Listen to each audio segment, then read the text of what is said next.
So today we're gonna cut a new clutch. We got Gary paired to Domonique Perignon. I don't know how to say it, but basically a play on champagne. She is a champagne Red Axanthic head hypo, and he is a Pastel Banana head hypo that I've never proved his. I've never proved hers, but hers is proven by my buddy. But yeah, she laid me 5 healthy eggs. We're gonna go ahead and cut them. Let's see what we get. So my pairing here is Gary to my girl Domonique. So in this pairing, Gary is a Pastel Banana het hypo that I have not actually been able to prove yet, just because I haven't bred him to anything that carries hypo, except one girl last year who ended up slugging out fully. But this year he's going to her, and she is a champagne Red Axanthic het hypo. So the odds of actually hitting it with a 5-egg clutch, really not in our favor. Maybe one of these will have hypo in it. We won't really be able to tell from this cutting alone, but once they actually have their first shed, and maybe a few other sheds after that, especially if they have banana, then I'll be able to tell. But we do have a few other pairings that should be able to prove him out for sure. But he was bought from a reputable breeder, so I don't doubt that he's het hypo. But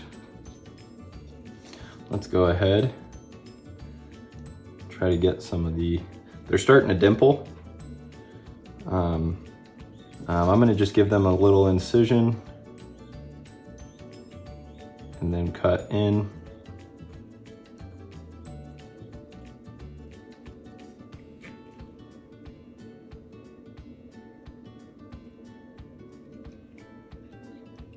And the first one we cut is definitely a banana, and I think it's a banana champagne.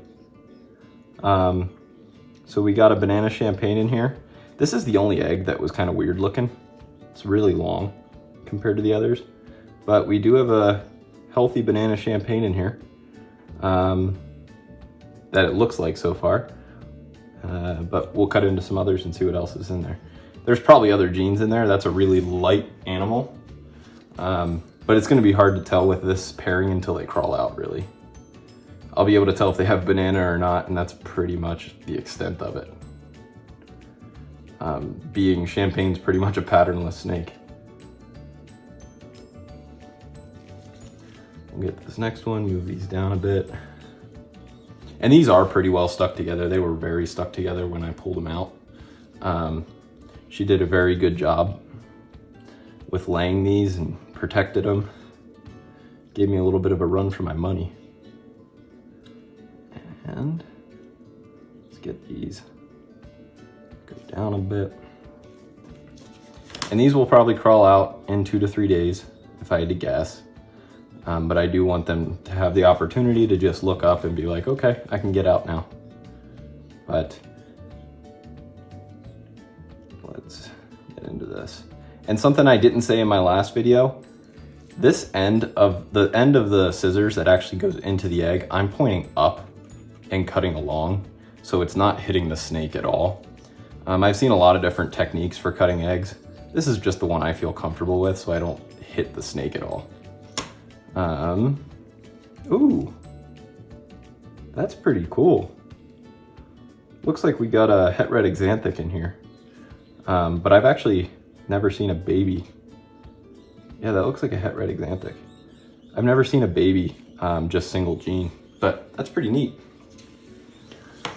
And Red Axanthic is actually not a recessive gene, which may be confusing to most. It's also not something in this pairing that I think I'll be able to see and everything. It's gonna be a little tricky, but let's try to get these apart. As you can see, they're pretty glued together, which is good, because that means they don't roll, but it also makes it a pain when trying to pull them apart a little bit, and you got to be very careful that you don't rip one of the eggs. So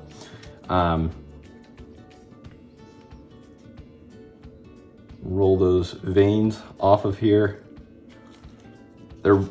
The eggs are wet because of when I pulled off that wrap, a lot of the water fell on top of them. I put press and seal on these.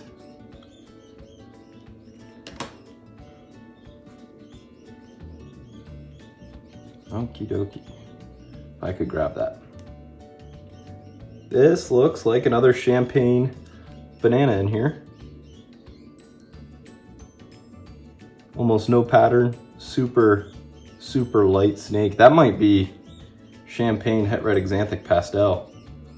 Could have hypo in it, but we'll have to wait to see when it crawls out. These are going to be, like I said, these are going to be almost impossible to ID out of the egg. But when they crawl out, we'll definitely see some cool snakes out of this. But let's see this next one.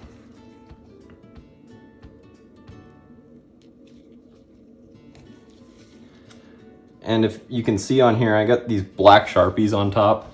That's just to help me if they do happen to roll at some point or something happens when I'm moving boxes. I can just look at that and point them straight up. I'm sure most of you do that do breed. I try to leave the mark as small as I can with still being visual and easy to identify. I used to just put a dot for a bit, but sometimes you lose the dot.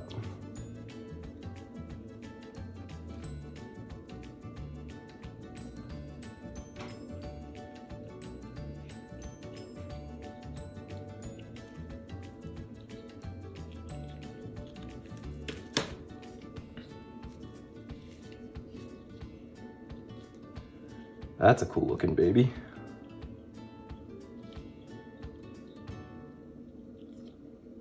That honestly might be a hypo. His face is right here. Yeah, that might be a hypo. And it also might have Red Axanthic. It'll be hard to tell with a lot of this stuff, but very light snake there. Very cool.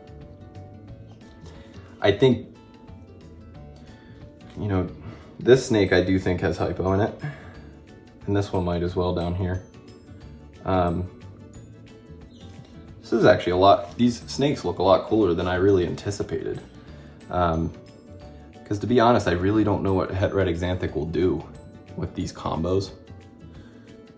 It's not something I tried breeding for. It was just in the female.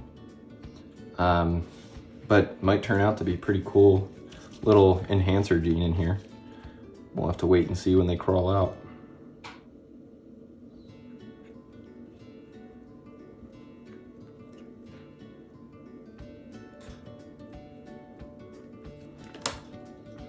Let's see, last egg.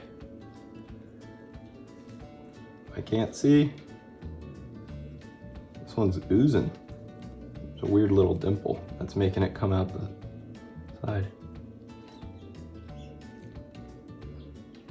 There's definitely banana in this one. But this one's also upside down, so I'm gonna let it be. All the other ones were facing up. This one's actually looking like it's trying to take some breath.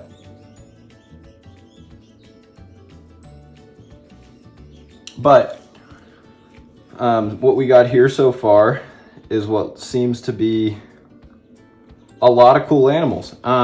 I think I hit champagne on 3 of them, and all 3 of the ones that have champagne seem to have banana in them, but I really won't know until they come out, because champagnes are also very light when they're in the egg. But because they could just be mimosas, you know, anything along those lines. This one looks to be maybe hypo, Red Axanthic. This could be a number of genes in it. It's got champagne maybe. This boy right here, hard to tell, honestly, what that one is. But looks like hypo's in it. And this one, you know, that one's belly's up, so it's really impossible. The rest of them, all their heads are pretty much up. But yeah, that was the cutting of Gary to Dom's clutch.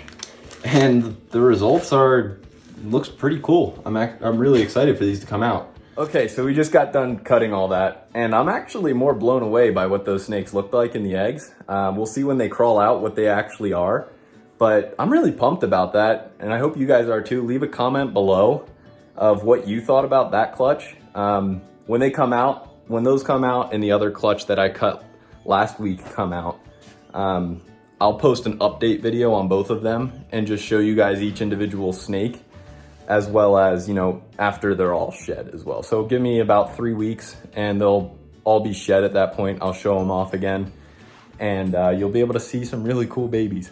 But out of both of those clutches, I'm kind of blown away at what the snakes look like. You know, some very common genes to just throw into a snake. And I think they all worked out really well together. And we'll just see what happens with it. Thanks for watching. See ya.